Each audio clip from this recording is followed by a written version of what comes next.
Comme je l'avais expliqué dans une précédente vidéo, en 2015, le porte-avions américain USS Theodore Roosevelt avait été paralysé par une nouvelle arme électronique russe type Magrav.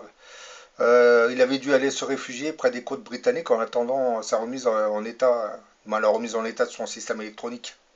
Et à ce propos, il faut savoir que quelques semaines à peine auparavant, ce même porte-avions avait été coulé fictivement par un sous-marin français utilisant une technologie type Magrav au large de la Floride. Lors d'un jeu de guerre au cours duquel les Américains testaient des contre-mesures contre cette nouvelle arme électronique russe.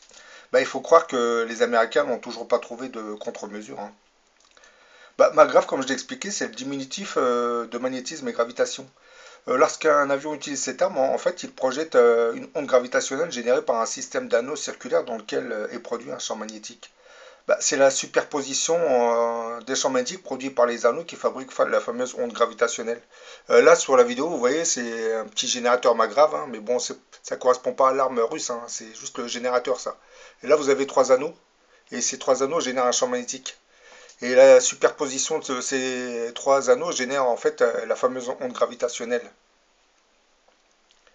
Dans l'arme russe, le système a été amélioré. Il est beaucoup plus sophistiqué et un peu plus imposant.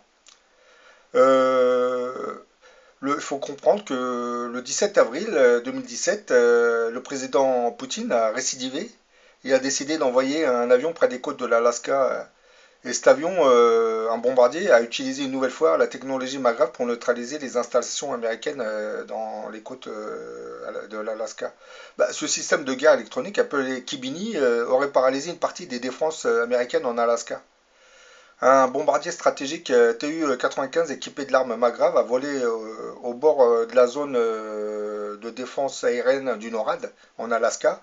Et lorsqu'il a été approché par un avion de chasse américain, il a envoyé une de ses charges dites gravitationnelles qui a paralysé tout le système électronique de l'avion américain. Lorsque ce bombardier russe est revenu le lendemain 18 avril 2017, ben, aucun avion de chasse américain n'avait pu décoller de ces aérodromes d'Alaska. Et lorsque les bombardiers russes envoient des charges vers les équipements ennemis, leurs avions semblent ne pas être affectés par l'arme en question. C'est pour une raison fort simple. Je pense qu'ils se servent d'un faisceau qu'ils orientent vers les installations électroniques. C'est pour cette raison que l'appareil n'est pas vraiment touché.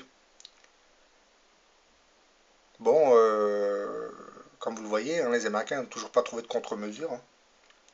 Mais bon, comme les Américains viennent de tester une nouvelle bombe énorme en Afghanistan, je pense que il faut qu'ils comprennent qu'en face d'eux, ils ont un autre ennemi.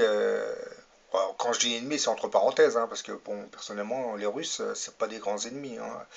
Le capitalisme américain est beaucoup plus dangereux que le communisme d'antan, hein, parce que ce que vous ne savez pas, c'est que ceux qui agressent en réalité, ce sont les Américains, hein. C'est le capitalisme américain qui est très très agressif contre le communisme. Si on remonte à l'histoire des deux pays, vous verrez que les Russes n'ont fait que se défendre.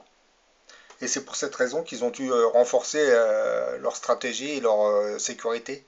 Et bah, ça s'est transformé en véritable dictature après par la suite, hein. Mais il ne faut pas dire que les Russes, c'est des gens méchants, alors qu'en réalité, ils n'ont fait que se défendre contre le capitalisme.